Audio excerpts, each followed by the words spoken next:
Quando se fala de RSI, o Rendimento Social de Inserção, a conversa costuma começar já carregada de certezas. Para uns, é um apoio mínimo quase simbólico. Para outros, é o exemplo perfeito de um Estado permissivo que sustenta quem não trabalha. O problema é que raramente paramos para olhar para o RSI como ele realmente é. Uma política pública concreta, com regras, números, custos e uma história. Queres conhecer a verdade?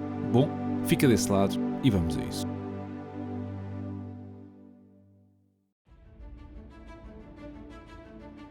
O RSI nasce no final dos anos 90 com um objetivo simples na teoria, mas complexo na prática. Garantir que ninguém fique abaixo de um patamar mínimo de sobrevivência, ao mesmo tempo que tenta reintegrar essas pessoas na sociedade e no mercado de trabalho. Não nasceu para ser apenas um cheque mensal, pelo menos no papel, nasceu como um contrato entre o Estado e o beneficiário. O Estado garante o rendimento mínimo e o beneficiário compromete-se com um percurso de inserção. Que percurso é esse? Perguntam vocês. Bom, a ideia é demonstrar que se está à procura ativamente de emprego, frequentar formações, trabalho social e comunitário, e é precisamente aqui que surge a primeira ruptura entre a percepção e a realidade. Muitos acreditam que o RSI é um rendimento fixo e confortável, mas na prática, uma pessoa sozinha recebe um valor que mal cobre as despesas básicas. Mesmo famílias com crianças raramente atingem valores que permitam viver sem outros apoios. Ainda assim, a percepção de valores altos persiste na sociedade, e persiste porque ocasionalmente vemos agregados que somam vários apoios distintos, seja de doença, desemprego, habitação ou abonos à natalidade, e o número final entre todos impressiona. Mas o RSI isoladamente continua a ser baixo. Em Portugal, este apoio destina-se a pessoas e agregados familiares em situação de carência económica grave, isto é, cujos rendimentos se situam abaixo de um limiar mínimo definido por lei. Podem requerer o RSI cidadãos nacionais, mas também cidadãos da União Europeia ou estrangeiros com residência legal, desde que residam efetivamente no nosso país e integrem um agregado familiar com economia comum. O acesso ao apoio já depende da avaliação global dos rendimentos, do património desse grupo e da composição do agregado, e implica a celebração de um contrato de inserção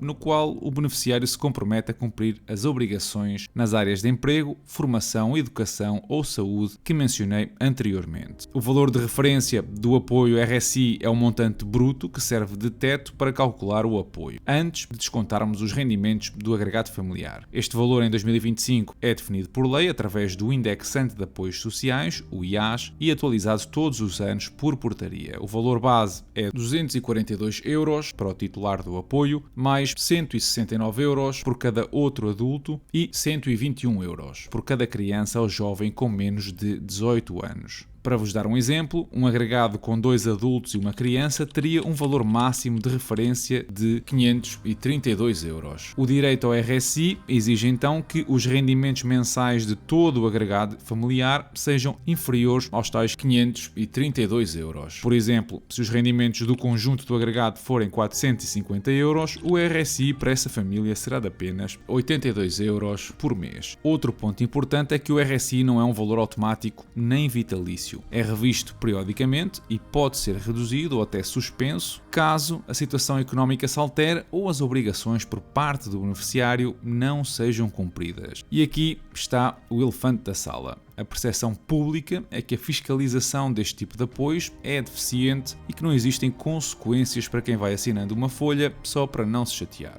Aquilo que muitos veem no dia-a-dia choca com uma política e fiscalização eficiente deste tipo de apoio. A segunda crença comum é de que o RSI cresceu nestes anos sem controle. Os dados contam uma história bem diferente. O número de beneficiários aumentou fortemente após a crise financeira de 2008, voltou a subir durante a pandemia e recuou novamente num período de recuperação económica. Não há aqui uma linha ascendente contínua, o RSI na prática reage a crises, funciona como um amortecedor social. Quando a economia falha, quando a economia melhora, o RSI diminui. Isto não é ideologia, da minha parte, é um padrão estatístico. No entanto, se é verdade que o número de beneficiários ou famílias dentro do sistema se tem reduzido, as que continuam têm-se perpetuado a receber o apoio. São mais de 42 meses, em média, perto de 3 anos, que de alguma maneira contribuem para o problema da descredibilização na fiscalização do apoio. Há também a ideia de que os jovens contribuem muito para receberem este este tipo de apoio social. E aqui entra um detalhe importante: os menores não recebem o RSI de forma automática. Contam nas estatísticas porque vivem em famílias que recebem o RSI.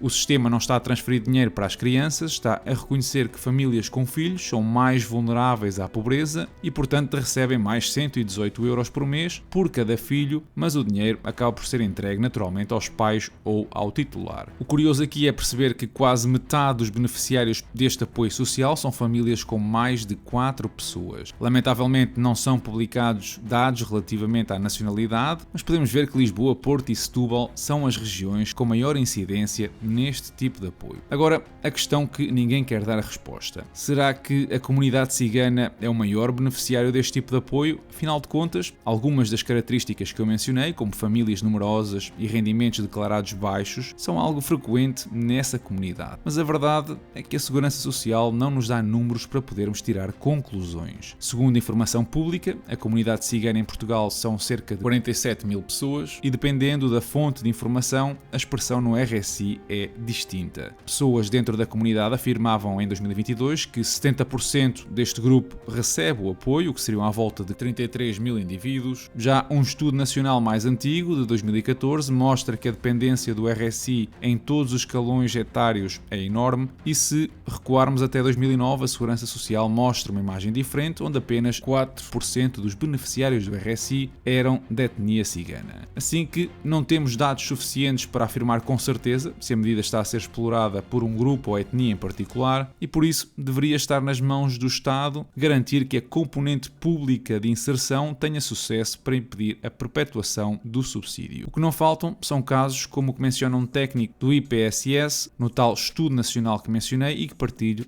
aqui convosco. Bom, mas se por um lado podemos chegar até aqui e assumir que os valores em questão são valores efetivamente pequenos, que mal conseguem acomodar uma vida decente, por outro, interessa fazer contas ao custo para o Estado. Afinal de contas, é algo que estamos todos, os que pagam impostos, a subsidiar involuntariamente. Ora, o RSI não é uma despesa gigantesca quando comparada com pensões ou com a saúde, mas também não é irrelevante. Estamos a falar de centenas de milhões de euros por ano, mais de 350 milhões. E esse valor não inclui estruturas administrativas, técnicos, acompanhamento social, sistemas de controle ou contratos de inserção. O RSI é uma política ativa e políticas ativas custam dinheiro mesmo quando os valores individuais são baixos. Curiosamente, se eu contabilizar aqui todos os salários dos funcionários da Segurança Social, a despesa para manter isto a funcionar são 700 milhões de euros. Será pouco? Bom, são 3 vezes o apoio extraordinário à renda, ou 6 vezes o que nós gastamos com programas de juventude e desporto. É maior, por exemplo, do que o orçamento para a coesão territorial, ou 10 vezes mais do que o valor gasto a reformar o Estado. No entanto, também é 10 vezes menos do que gastamos em educação. E porquê é que importa esta comparação? Porque colocar o custo em perspectiva é essencial. O Estado português gasta várias vezes mais em pensões, em benefícios fiscais ou em juros da dívida pública do que propriamente no RSI. No entanto, o RSI é muito mais visível. Nós temos contacto com quem o recebe, não vemos quem beneficia, por exemplo, de uma isenção fiscal. Vemos o apoio social, mas não vemos o custo de um desempregado de longa duração que nunca foi integrado e que nunca mais contribuirá para o sistema. E é aqui, talvez, que entra a parte mais desconfortável desta história. O verdadeiro custo do RSI não está apenas no que o Estado paga hoje, está no que o Estado perderia amanhã quando falha a integração dos indivíduos. Cada pessoa que permanece anos no sistema não é, na prática, apenas despesa social. É também receita fiscal que nunca vai existir, contribuições que nunca vão entrar, autonomia que nunca se constrói. E este é um custo silencioso, difícil de medir, mas estrutural, até porque a paciência de quem financia este tipo de programas, ou seja,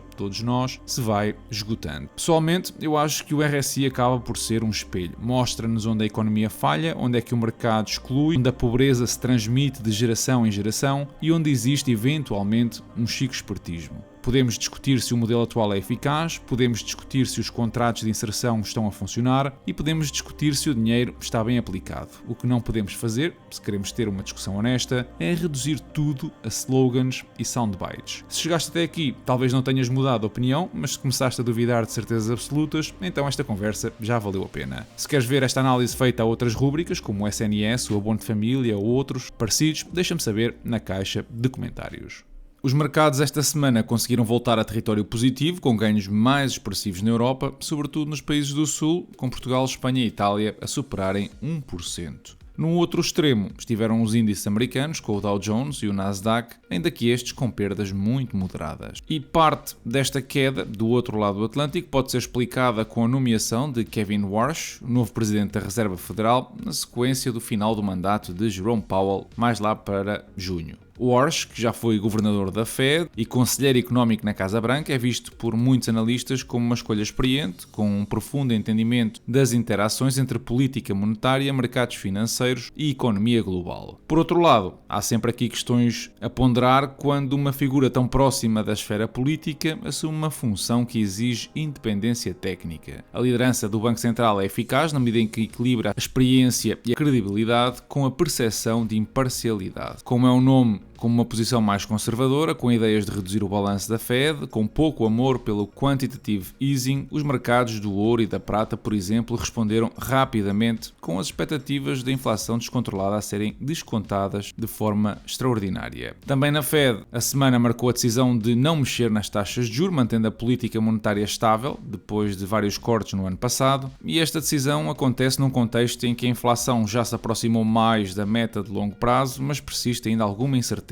sobre o crescimento económico. A manter as taxas neste nível, a Fed transmite assim uma mensagem de prudência e vigilância contínua. Não há aqui pressão imediata para apertar, nem para descer só porque sim. Para os mercados, esta estabilidade tende a ser bem recebida no curto prazo, porque reduz a incerteza sobre custos de financiamento. Por outro, a retenção de movimentos sinaliza que o Banco Central ainda não está convencido que a inflação esteja completamente ancorada ou que a economia tenha força suficiente para suportar um ciclo de cortes adicionais sem riscos de sobreaquecimento. Entretanto, as taxas de juros vão custando muito dinheiro ao governo nos juros da dívida. As expectativas agora são de que vamos ter 2 cortes este ano, mais lá para a frente, algo que vai estar diretamente ligado ao comportamento da inflação neste período. Por cá, o salário mínimo voltou a subir, já sabíamos, mas paradoxalmente o país perdeu uma posição no ranking europeu. Estamos agora atrás de vários membros da Europa no poder de compra real dos trabalhadores com este nível de rendimentos. É verdade que a atualização em Portugal reflete a vontade de melhorar os rendimentos do trabalho, mas mostra também que os outros países estão a avançar de forma mais eficiente. Este fenómeno diz muito sobre o desafio que temos em Portugal. Aumentar o salário mínimo ajuda a reforçar o rendimento disponível das famílias, mas sem ganhos de produtividade e maiores níveis de rendimento em todos os escalões, isto nem sempre se traduz numa melhor posição comparativa com o resto da Europa. Lá fora, Cuba enfrenta uma grave crise energética depois de ficar praticamente sem novas importações de petróleo de 2 dos principais fornecedores, a Venezuela e o México. O país parece que só tem reservas suficientes para cerca de 15 a 20 dias de consumo ao ritmo atual, uma situação que já está a pressionar a geração de eletricidade e vai intensificar os cortes de energia e dificuldades no transporte e na produção industrial. A dependência histórica de Cuba destas importações energéticas tornou o país vulnerável quando os fluxos secaram. A Venezuela deixou de enviar petróleo depois da operação dos Estados Unidos e o México suspendeu ou reduziu algumas entregas, em parte devido às pressões geopolíticas também dos Estados Unidos. Assim que temos ali um país numa crise humanitária sem precedentes, fruto do regime comunista que governa há décadas e que tem a sua população na pobreza extrema, com apagões diários e sem acesso a bens essenciais. Eu já tinha comentado na nossa comunidade que sem o financiamento da Venezuela, Cuba iria cair muito provavelmente no espaço de 3 meses, concluindo o que seria uma libertação ideológica de regimes autoritários de esquerda no Ocidente. Quando isso acontecer, fica a faltar apenas o Brasil, se bem que esse é ligeiramente mais democrático do que os outros. No que toca ao portfólio, foi uma semana onde vimos uma subida de dividendo, muito comedida, podemos dizer assim, por parte da Elevance Health e uma nova aquisição. Estou a falar da Appfolio, uma empresa com uma análise exclusiva no Patreon e que caiu imenso na sexta-feira por ter cortado a guidance para 2026. Se tu queres ter acesso a esta e mais de 90 outras análises exclusivas, bem como ao meu portfólio, às minhas ordens e justificações deste tipo de operações de compra e venda, então passa pelo Patreon e pondera apoiar o canal, juntando-te a uma comunidade que partilha ideias todos os dias. O portfólio esse fechou com um valor ligeiramente abaixo dos $111.000 e uma performance de 2% neste ano, com $77 de dividendos recebidos neste mês de janeiro. E é tudo por hoje. Deixa o teu like, partilha o teu comentário, ajuda o canal a crescer e segue-me no Instagram e Spotify, onde eu vou publicando conteúdo diferente. Da minha parte, eu desejo-vos uma excelente semana e bons investimentos. Did you hear the story